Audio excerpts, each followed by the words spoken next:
Muy buenas. Mi nombre es Luis Francisco Torres Centeno, estudiante de la Ingeniería Electrónica, sede Valledupar. Vamos a realizar la explicación de la fase 3 correspondiente a la materia de electrónica de potencia y vamos a explicar el ejercicio de variador de frecuencia en donde incluye la etapa de filtro de pasa baja. Entonces, inicialmente se nos pide que expongamos la ejecución del circuito en donde, pues, básicamente, teniendo en cuenta los parámetros anteriores del diseño, desarrollados y tabulados en esta tabla que tenemos aquí y mostramos a continuación. Posteriormente, procedemos a calcular lo que es la parte de los filtros de pasa baja.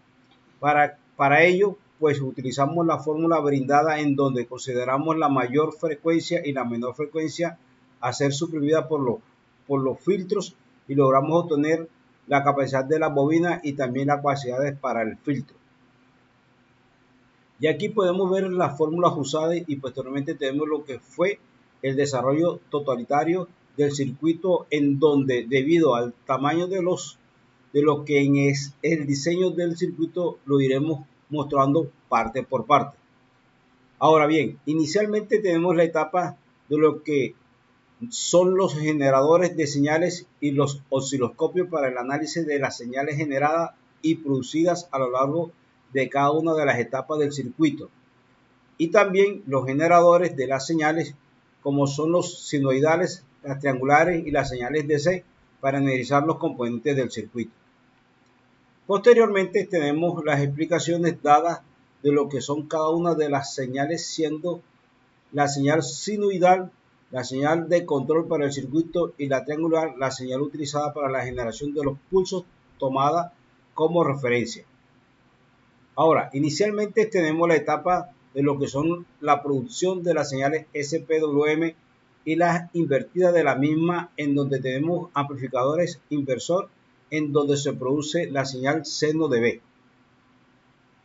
Tenemos todos los comparadores en donde se produce los pulsos modulados usando las señales seno de A y seno de B, combinadas con la triangular.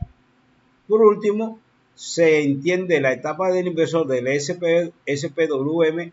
Tenemos que el SPWM y el inversor del SPWM estas son las configuraciones que ya vimos en los circuitos anteriores. Ahora entonces, como primer orden, tenemos que la generación de la señal seno de B, siendo la señal inversa del seno de A.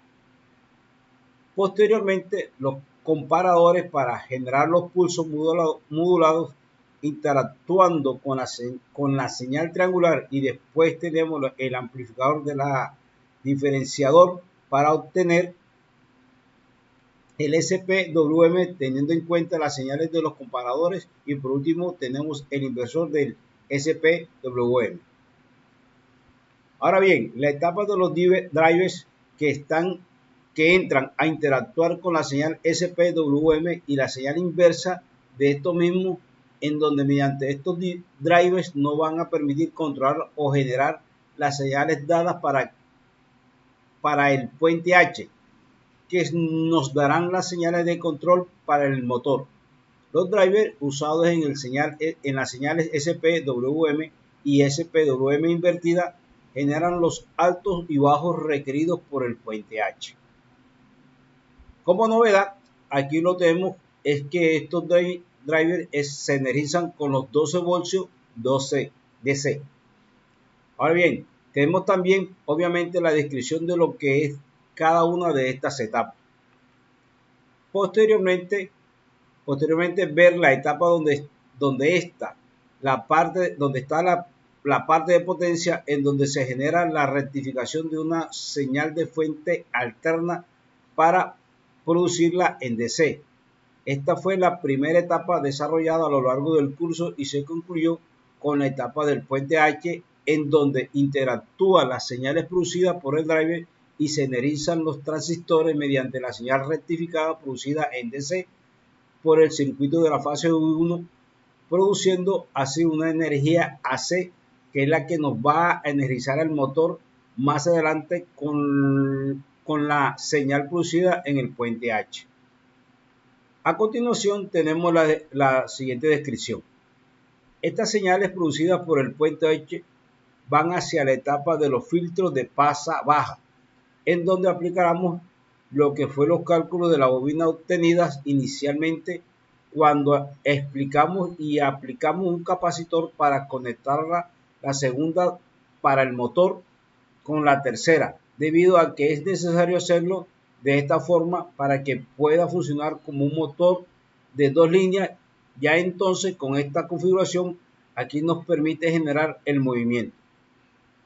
Por ende, pues ya con esto pudimos obtener el resultado de las señales de giro del motor.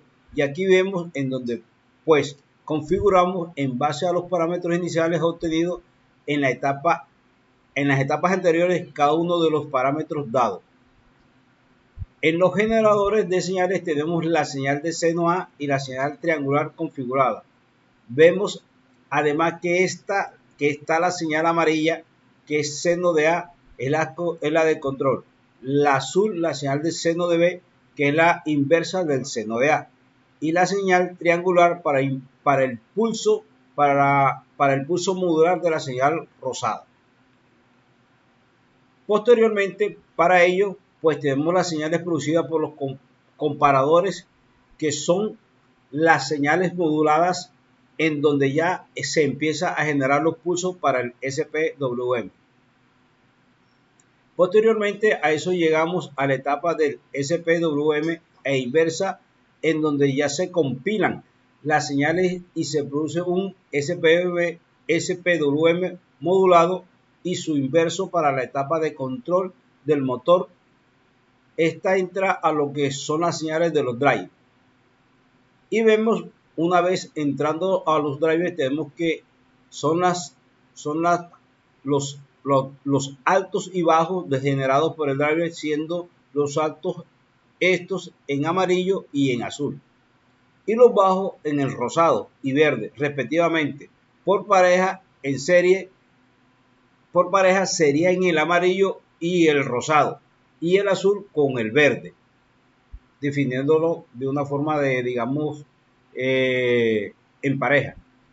Ya en esta etapa tenemos una leve tendencia hacia lo que ya viene siendo la señal senoidal, lo que está formado y posteriormente a eso tenemos lo que es la entrada de las señales hacia el puente H, similar a los drivers. Pero ya en esta etapa, ya la señal está influenciada por la energización que se da al puente y a la caracterización de lo que fue el diseño, en donde las señales son muy similares a los drivers, pero los niveles de tensión son diferentes y la forma de las ondas también ya van tomando un poco similar a lo que viene siendo una onda senoidal. Posteriormente a eso tenemos lo que son las entradas de las señales hacia el motor y lo que ya resulta haber pasado por el filtro de baja a baja, en donde pues tenemos a la entrada 1 y a la entrada del número 2 con sus respectivos niveles de tensión. Evidenciamos que hay una caída de tensión considerable, pero estos efectos están contemplados en la base del diseño del circuito. Después de la entrada de las señales producidas por el puente H y pasar por el filtro de baja, vemos que la señal es filtrada y produciendo una señal alterna modulada en una onda senoidal con una variación que fueron suprimidas obviamente en gran parte por el filtro de baja, y que a pesar que tiene esas variaciones, las señales nos permiten trabajar con el motor. Aquí tenemos las señales producidas por parte del superior del filtro y la parte inferior. Y por último tenemos la etapa de las pruebas, en donde se evidenció el funcionamiento y la comprobación de que a medida que varía la frecuencia hacia un incremento, se tendrá un aumento de la velocidad del motor, y viceversa. Al disminuir la frecuencia, el motor también disminuiría su velocidad. Con esto terminamos la explicación del ejercicio.